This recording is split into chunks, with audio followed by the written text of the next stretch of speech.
Confirm and go live. Let's see if we are live. Let's see if this is a thing. I don't know. Oh my god. Oh, we're live. Nice. Okay, fantastic.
Good morning. So, today I don't actually have a whole hell of a lot planned other than to say I'm actually super duper... Oh, freaking Tara. I forgot about Tara McCarthy. Holy cow. That's right, she was a thing. Wait a second, what was that other chick? Rage After Storm or something like that? Yeah, didn't she actually, like, because she got doxxed and she was like, well, I guess my life is ruined, so I'm gonna go away now. And wasn't that in, like, I think that was in early 2018, I think, but I don't remember. Holy shit. I always thought to myself, I wish that she would come back. She was funny. And of course cute, obviously. Everyone loves that too. But yeah, it's always such a bummer. Like, so many of these people, they get, like, doxxed or they get harassed. They get their lives ruined for one reason or another, and they just go away. Well, many of them. many of them go away, but then somehow Baked Alaska is still hanging out for reasons that I don't understand. Evalion. No, I don't. I have no idea who Evalion is. I'm going to copy that and throw it into DuckDuckGo just to see what my Fed says about it. Evalion.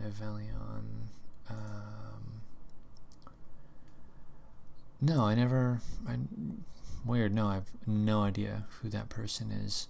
I like one of the images that shows up is her and brackets, I'm not a Jew. That's really funny. I love it. No, I have no idea who Evalion is. At any rate, yeah, so tomorrow I just remembered I forgot about it, and then I was reminded just now that Baked Alaska wrapped. Shit, that's embarrassing. Big news though. Very big news. I'm sure that everyone here has seen it, so whatever. I'm not bringing anything up that's too new or important, but I'm really excited that today, and I missed actually because I had things to do. I didn't know that it was happening, but if I had known that it was happening, I probably would have gone to it. Here in Southern California, I think in Los Angeles, there is a Turning Point USA conference with Donald Trump Jr. My understanding is that the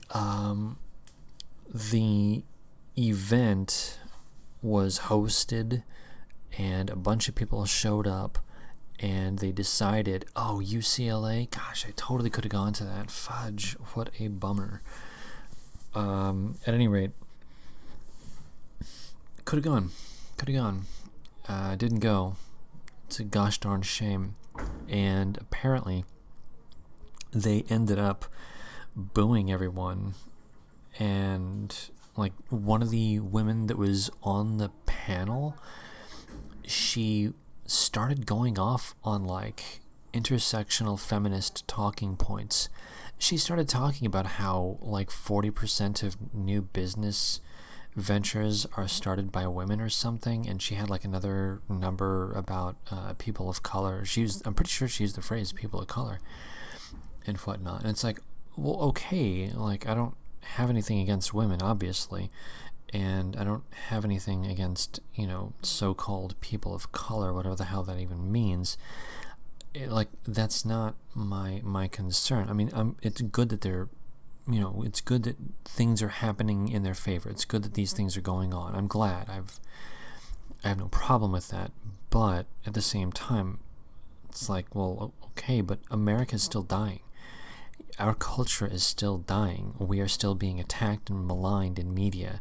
We are still being lambasted by academia, by the political. People say the phrase political class. I don't like that. It strikes me that we're closer to being in some kind of a weird, like, neo-aristocracy,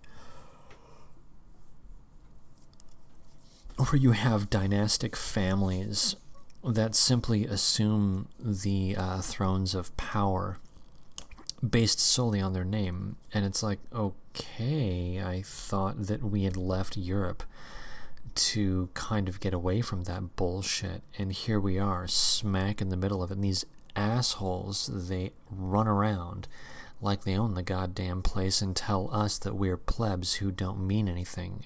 And it's like, you know what? I'm not, say something nice about your Fed. Everyone needs to say something nice about their Fed right now. I think it's really nice that we're being watched over, blah, blah, blah. You look really good in that black suit. This is a stream of peace. We here at Ekelux live streams do not endorse anything. We do not exhort anyone to do anything.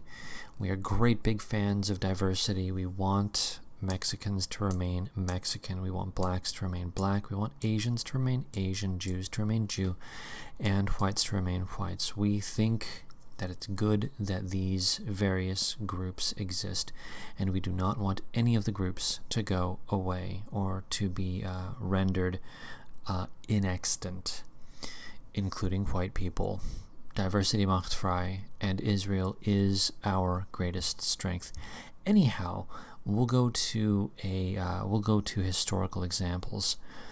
There are historical examples of populations that got absolutely sick of what, I don't know, the aristocracy. I think that's the only way to phrase it. There are numerous examples of people getting absolutely tired of the aristocracy and deciding that they do not wish to participate in what the aristocracy is forcing on the population that the aristocracy claims it gets to rule over. And golly, it really does seem as though we are witnessing something not dissimilar to that over at the Turning Point USA deal earlier today at UCLA. While Charlie Kirk is not technically a part of the aristocracy, and Donald Trump Jr., I think there's a fair argument that he is de facto a part of that neo-aristocracy. That they were... Okay, so Charlie Kirk is a part of Turning Point USA. I think that Charlie is basically a paid mouthpiece.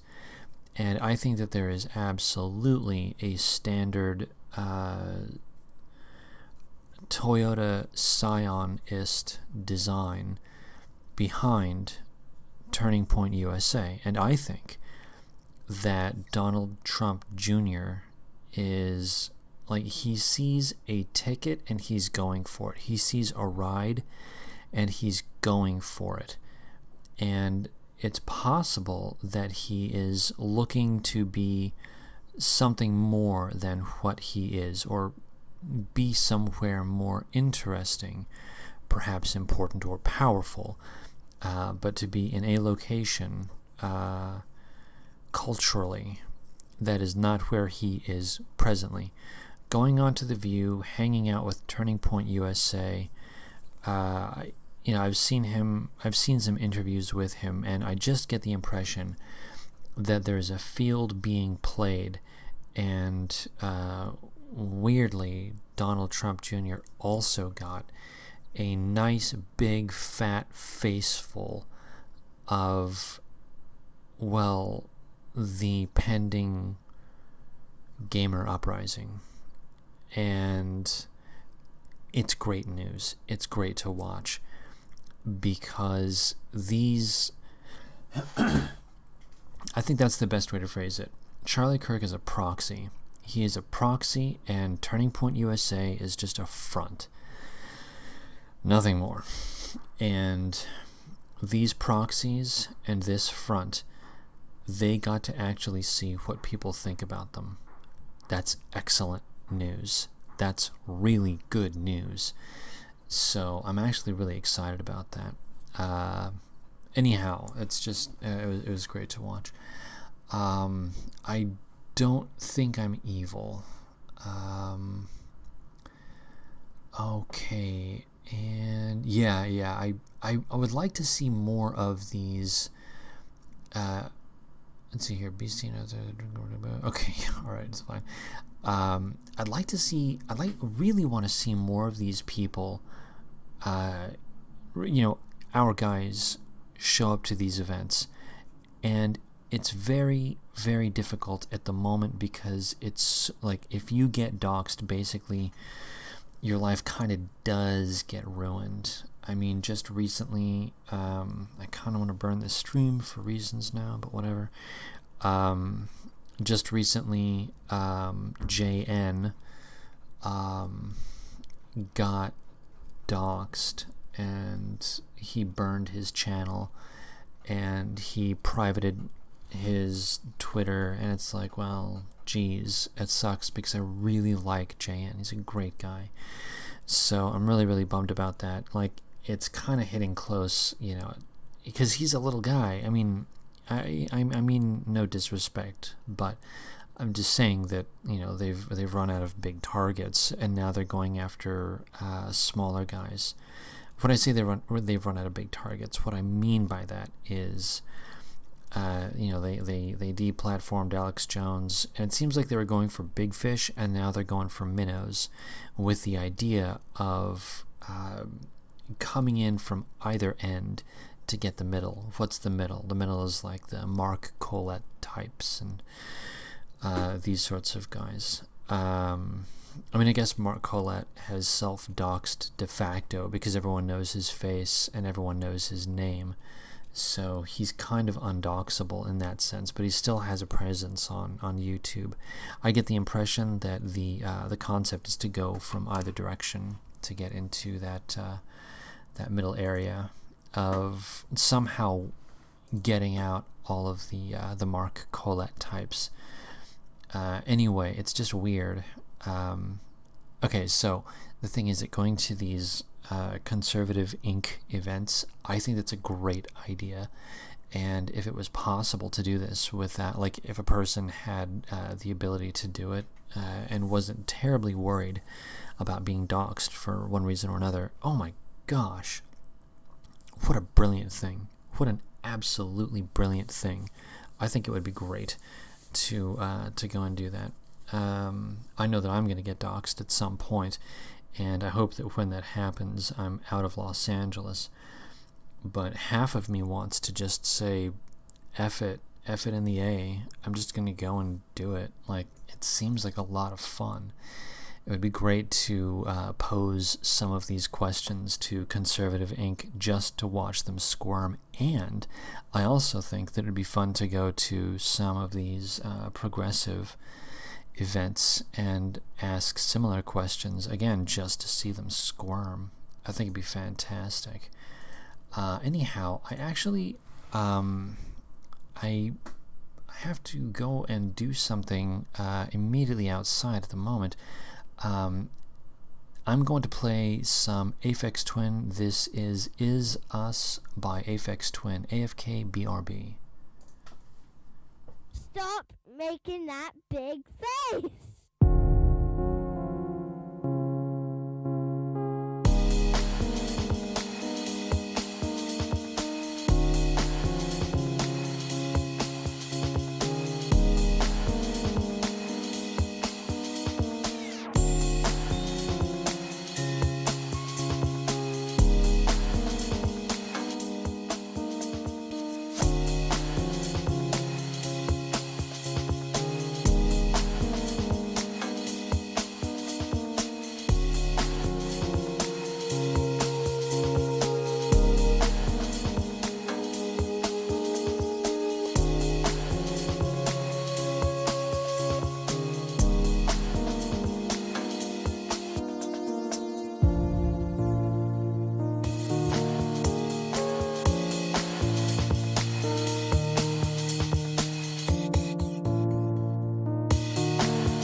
Okie doke.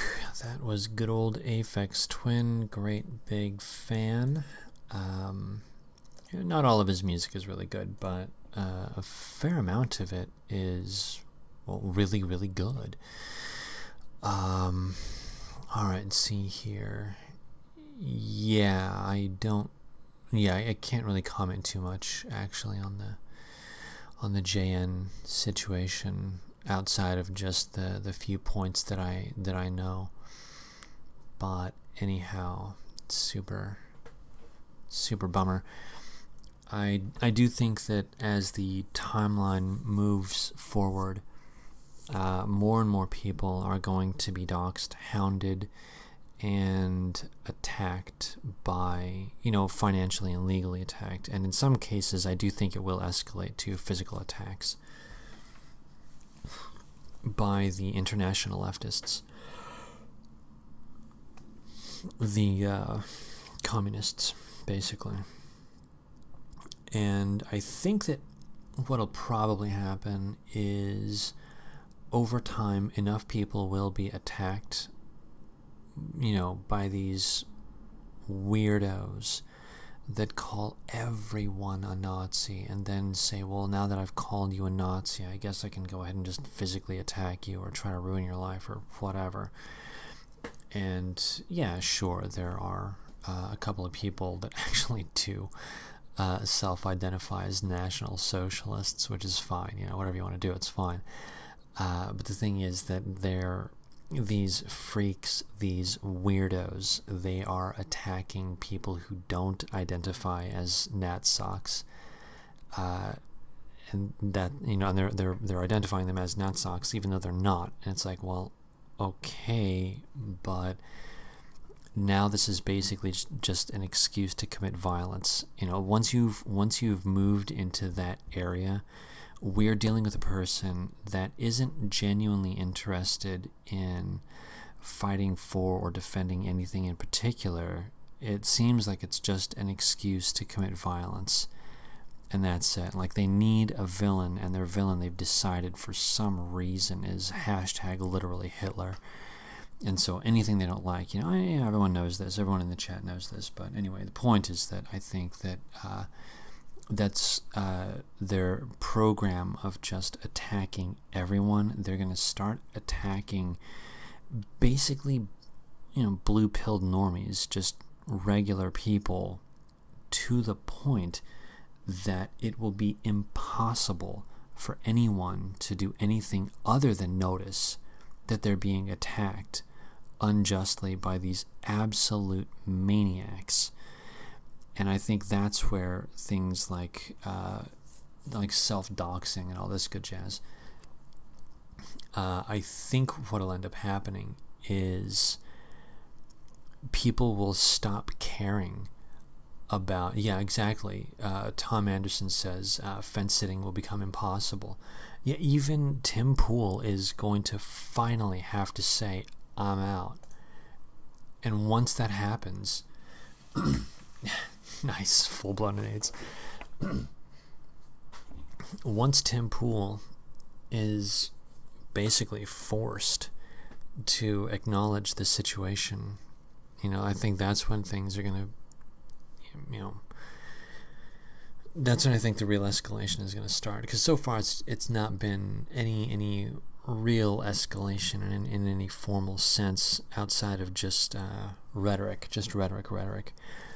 But I think that when people are openly hostile to the international left, the illiberal left, the whatever, communists, I think that the open hostility, that's when we'll see some real stuff go down.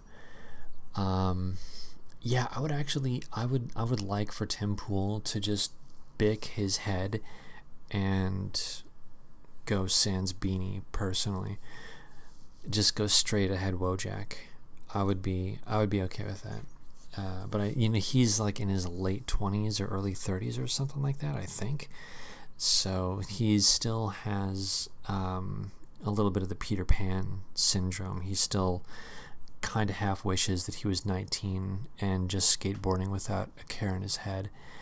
And until he realizes that that is just a wonderful fantasy about the past, he's going to be rocking that beanie. What can you do? Anyway, I was thinking to myself, by the way, Goose is in the chat. I would like to, not today, I don't have it in me to hold any conversations, but I think Wednesday would be a great day to do the West Coast stream. So Goose, I'm just throwing it out there that I'd like to do a West Coast stream on Wednesday. So there you go. All right, now then, I've got a copy of Change Links in my hand, and this little rag, for those who don't know, this is the Community Calendar and Progressive News paper here in Los Angeles. Again, it's entitled Change Links. Funny, the text is all lowercase. For the title, Change Links is all lowercase, and yet all of the descriptors are in all caps, and the descriptors are Stop the Wars, Peace, Equality, and Justice for All. Da-da-da-da-da-da. It's great. And I'll read you a couple of the titles. You're going to love these. I love these titles for the articles. We've got When Trans Women Die, and this is by Mumia Abu Jamal. I'm sure he's a fan. Oh, prisonradio.com. What a nice. And here's another title. This is The World is in Flames and the U.S. is Barely Smoldering. This is by Michael Novick. Anti-Racist Action LA. Wowzers. I kind of want to read this one. It sounds great. They're talking about Egypt, Arab Spring. There's a photograph of the Chilean protest, whatever that's all about. Looks like a cool article though. And I mean, come on, how can you not love that? Anti-Racist Action LA. Oof, sounds great. Here's another article title. This is 100,000 Angelinos forced to work for free or go to jail. Yowza. This was printed just like a week and a half ago, so they're talking about Armistice Day. That was a big deal, and now it's less of a big deal. A couple of poems. That's nice. I'm not sure that I'm in a mood to read poetry though. I think what I might do is just read that one article by Anti-Racist Action LA, because that seems like a great freaking article. And on the calendar, let me just say that there were a couple of things that I kind of wanted to go to, but I got I'm a little bit tired like all the time at the moment, so it's a real pain in the ass. I always seem to be just a little bit behind on my sleep. But we might be able to find a cool thing to go to. Critique of the Gotha program. Marx's critique. Oh, this is that thing that's in Chinatown that I wanted to go to that one time, but I think that only like 7 people would show up to it. Let's see here. Parking on street or paid lot next to gas station. Yeah. Like I speakers: Kevin B. Anderson, author of Marx at the Margins. Second speaker to be announced, preview and work in progress of the International Marxist Humanist Organization, a new translation by Kevin B. Anderson and Carol Ludenhoff of Marx's Critique of the Gotha Program, with a new introduction by Peter Hudis on Marx's concept of the alternative to capitalism. Gee, I wonder what that alternative could possibly be. The new translation and introduction help us to focus on building real revolutionary humanist alternative to capitalism versus all forms of capitalism and of statist socialism, from social democracy to Leninism. Suggested reading, parenthetical. We are linking to the older translation in the Marxists International Archive, FYI, and parenthetical, to marxists.org archive, /archive /Marx /works /1875 Gotha / and apparently this is sponsored by the Los Angeles Chapter International Marxist Humanist Organization. More information. This is Arise at International Marxist Humanist.org. Side note, the phrase, or rather the word arise, sort of sticks out in my mind. One of the things that's on the calendar, let's go over to it. KPFK, Local Radio Station Board Monthly Meeting. And just so we all know, KPFK is K-racism, all the time. And there happens to be a program on KPFK called Arise with Sonali. I can never remember her last name, but she's a dot as opposed to a feather. And yeah, I mean, basically KPFK is like a straight-ahead Marxist radio station.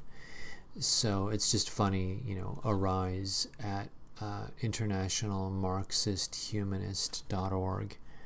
It's just funny. It's funny. Anyway, yeah, the Marxist meeting is in like Chinatown, and I hate going to Chinatown. It's so far. It just sucks. Going down to Chinatown just sucks in general. So even though I kind of do want to go to it because I think it would be amusing to listen to. I don't know. It's on Sunday. It's next Sunday, not this. Not this coming. Well, no, it is. No, it is. It's this next Sunday. It's 1 week from today. Maybe I'll go. I don't know. I might go. It's possible. Let's see here. When is it? 6 to 9 p.m. Oh my god. That's like the worst time for me to go to. Shit. Maybe I might go. I'm not sure. Anyway, I think what I'm going to do is I think I'm going to read this article entitled "The World is in Flames and the U.S. is Barely Smoldering." That is a biting indictment against America, isn't it? Is it not? I mean, wow, they're basically calling us out for living in a first world country. All right. And how dare we? How dare we have built a country that's safe, with clean streets, and low crime? All right. Okay, here we are. We are now going to read this article, and I think it's going to be amazing. This is "The World is in Flames and the U.S. is Barely Smoldering" by Michael Novick, from some kind of a group entitled Anti-Racist Action LA. Man, this sounds like it's going to be a great article. And I'm really bummed out that I am where I am, like physically in time space.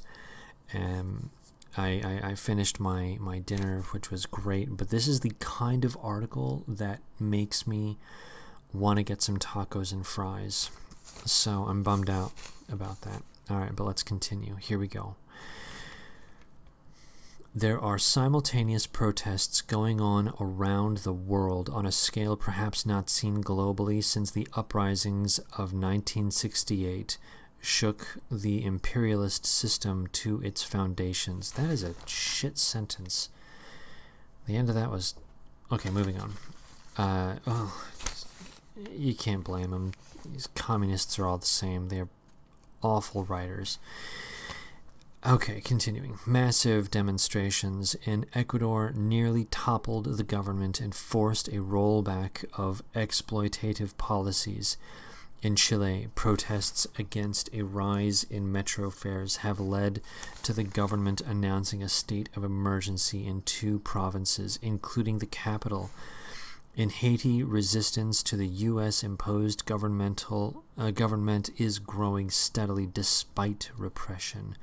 Protests erupted in Egypt for the first time since the suppression of the Arab Spring. 1 million protesters have poured into the streets in Lebanon day after day. Man, this is great. Spain has been rocked by protests since the sentencing of the leaders of the Catalan sovereignty struggle. The global climate strike brought millions into the streets, particularly, continued on page 7.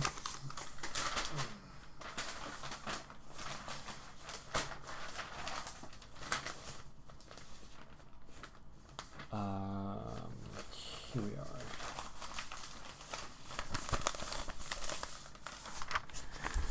Particularly in Germany, but also in many other countries on every continent, including Australia.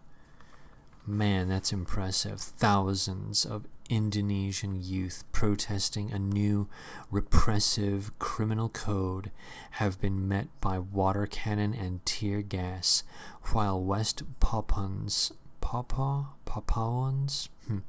protesting Indonesian military occupation and colonization have faced even more intense repression. Extinction Rebellion in the UK and militant environmentalists in Germany have engaged in effective, quote, shut it down, end quote, civil disobedience actions over climate change. That's intense, you guys. I mean, these guys are shutting shit down because they don't like the weather. This is huge, you guys. This is huge. Over 1/3 of the entire population of the U.S. colony, Puerto Rico, went into the streets to demand the ouster of the ouster of the governor? I think they meant to say ousting of the governor, and the cancellation of the unjust debt to Wall Street vulture capitalists. French farmers are joining their Dutch counterparts in clogging the roads with tractors to protest agricultural policies, while the Yellow Vest protests have continued for almost a year and spread from Paris to other parts of the country. Tens of thousands have been protesting in Moscow against repressive moves by Putin's government. Massive protests in Peru greeted an attempt by right-wing legislators to carry out a parliamentary coup similar to that in Brazil, parenthetical, where indigenous peoples and landless rural workers have been protesting the Bolsonaro regime's complicity in destructive fires in the Amazon basin. There does not seem to be an end to that parenthetical, so that's an editing error, unless the entire article is a giant parenthetical from that point on, which I doubt. Okay. Continuing. 2 things, however, are of note and perhaps are related.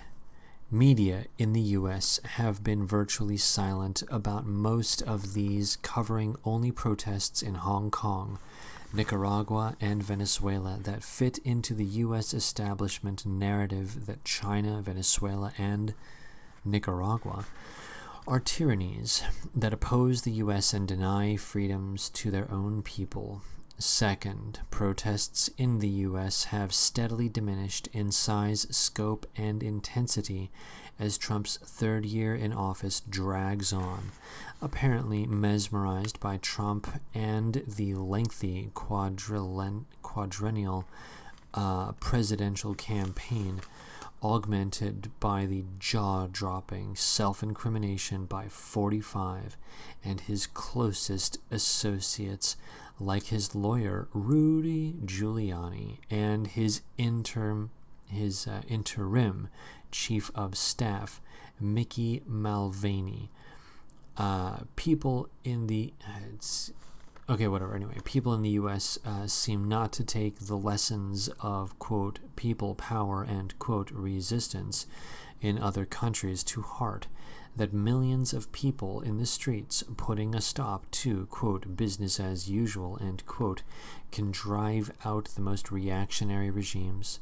What spark will it take to ignite a prairie fire that will consume the grotesque abuses by the state and corporate elites in this country, when even Bernie Sanders is singing the official tune about popularly elected President Maduro as a tyrant? It is clear that the spark must come from below, from the grassroots. Jeez, this guy's all over the place, man. He's all over the place. All right, moving on. It is probably not a coincidence that one of the few media outlets with an inkling of the righteous but inchoate discontent of masses of people around the world and in the U.S., Pacifica Radio. That's Pacifica Radio, by the way. That's KPFK. That was the radio station I was just telling you about. It seems as though this rag, the Change Links rag, is actually just an outlet for KPFK. Communists, basically. Continuing. Is being throttled and neutered at this crucial moment. Discontent masses, being throttled and neutered at this critical moment. Under the guise of a financial emergency, Pacifica pulled its New York station, WBAI. Bye. Guys, they don't have bye anymore. That's funny. In the largest and most influential media market in the U.S., off the air, replacing its own programming with safe gatekeepers like Ian Masters, Tom Hartman, Democracy Now! With Amy Goodman, John Weiner's quote, Trump Watch, and, quote, Sonali Kolhatkar. Oh, that's her, Sonali Kolhatkar. That's Rise. That's Rise Up with Sonali Kolhatkar and others. Although the open leaders of this self-destructive coup have come from KPFK in Berkeley and KPFT in Houston, a lot of the sanitized programming is coming right out of KPFK here in Los Angeles, where the purging and replacement of more radical voices and, quote, think globally, act locally, and, quote, grassroots activists has already taken place without having to shut down the station. Instead, it's okay. So apparently, this is not an exclusively KPFK rag. It seems as though KPFK is not radical enough for these people. I gotta get in touch with these guys, man. These people will dox me and ruin my life, but I kind of feel like I really gotta get in touch with these guys, just because it'd be funny to listen to them. Instead, there has been a long descent into irrelevance and endless fund drives. Unless this is reversed, the chances of KPFK, WBI, and the rest of Pacifica and its community radio affiliates acting as a magnifier and amplifier of the voices of effective, authentic resistance in the U.S. are slim to none. Sakes, child.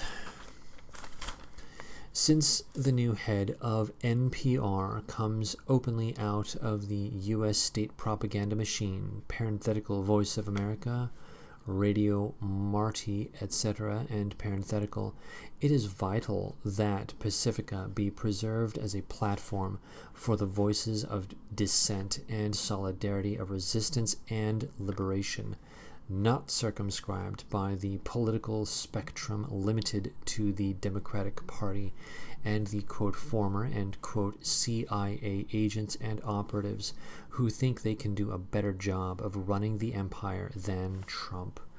If you are interested in getting involved in preserving anti-imperialist, anti-capitalist, and anti-oppression voices on your airwaves, please contact me at anti-racist-action_LA@yahoo.com or check out the website of the Grassroots Community Radio Coalition at www.gcrc-socal.org. I want everyone in chat right now to get out their checkbooks. These guys need help. All right. So we are approaching the top of the hour, and I'm going to play one more track and get ready for calling of the stream, because tomorrow I am really excited. I'm going to be chit-chatting in the morning at 11 a.m. Pacific Standard Time. That's about 2 p.m. Eastern Standard Time. I'm going to be chit-chatting with Tom Kozinski from Maine, who is a pretty cool dude, so I'm really excited about that. And yeah, I just wanted to plug that because I'm excited. Freaking yeah, it's neat. Anyway, I don't remember. Let's see here. Who is this track? This is Soulwave. This is some kind of vaporwave track that I just heard one time and thought was cool. So I'm just going to go ahead and play this, have a sip of water, and I'll be right back.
Okie doke.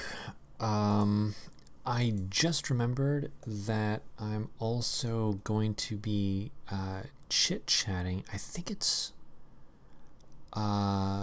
Tuesday. Yeah. I'm going to be chit-chatting on Tuesday with a micro YouTuber as well. And that's going to be, Tuesday at 11 p.m. And let me drop the link in the chat. This is going to be with, he goes by Intellectual Embargo, and he's incredibly micro. I mean, his channel is basically like 2 months old, and he has basically no views. It's like 300 views here and there or something. But I kind of like his style. Like, I don't know, he seems like a neat guy. And I chit-chatted with him just a little bit over Twitter, and he went the almost exact same route as myself. He started out as like a Ron Paul supporter, and then ended up more or less where we are, which, by coincidence, I've heard almost that exact same story multiple times. So apparently all of the autists are of like mind in that regard. Well, within a certain age bracket, I suppose. Obviously Zoomers were not Ron Paul people, but anyway, I'll be talking with Intellectual Embargo on Tuesday, so that'll be neat. That'll be a fun thing. Alright, we are now at the top of the hour, and I think I am going to play an album. I want to play something just a touch comfy, because I want to try to get some decent sleep. I can only play one album because tomorrow, again, I'm going to be chit-chatting with Tom Kozinski, like in the morning time, so sorry, Tom, we're not playing a long album, we're playing a short album. And let's see what we can find. I think I'm gonna play. Where are we? Oh man, it's too bad I played the Eco Virtual album. I would have played that one tonight. That would have been the perfect album.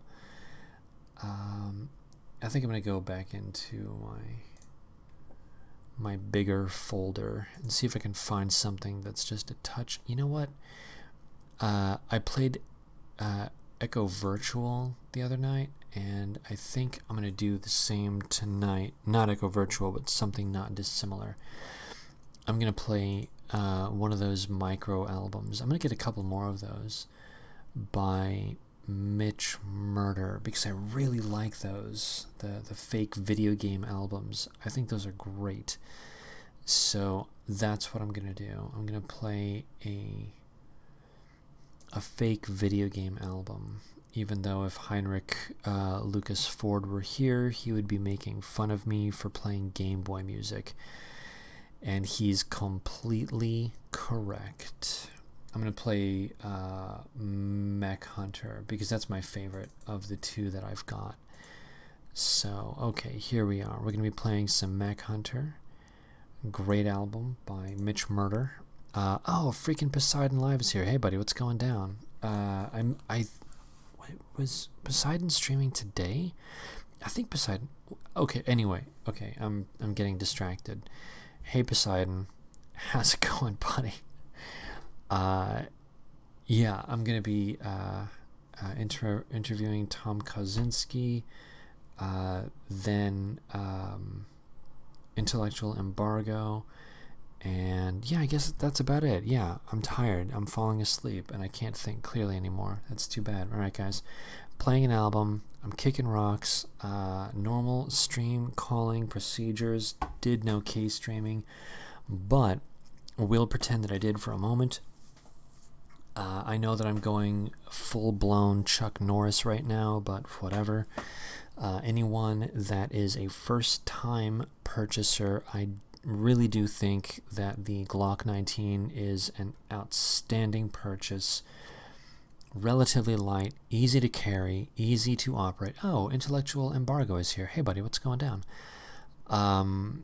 But anyway, yeah, anyone that is into a first-time purchase, highly recommend the Glock 19. Easy to maintain, very shootable, and it's a great way to put holes in paper plates. And if you are going to plink, if you're going to do that, it is imperative to remember the 4 rules of firearms safety. Rule number 1, always treat every firearm like it is loaded. Rule number 2, never cover or sweep anything that you are not willing to destroy. Rule number 3, your finger stays off of the trigger until your sights are on target. And the 4th and final rule is be aware of your target and what's beyond it. Safety first. And so, yeah, we're going to play Mech Hunter, and then I'm going to call stream because tired. So there you go.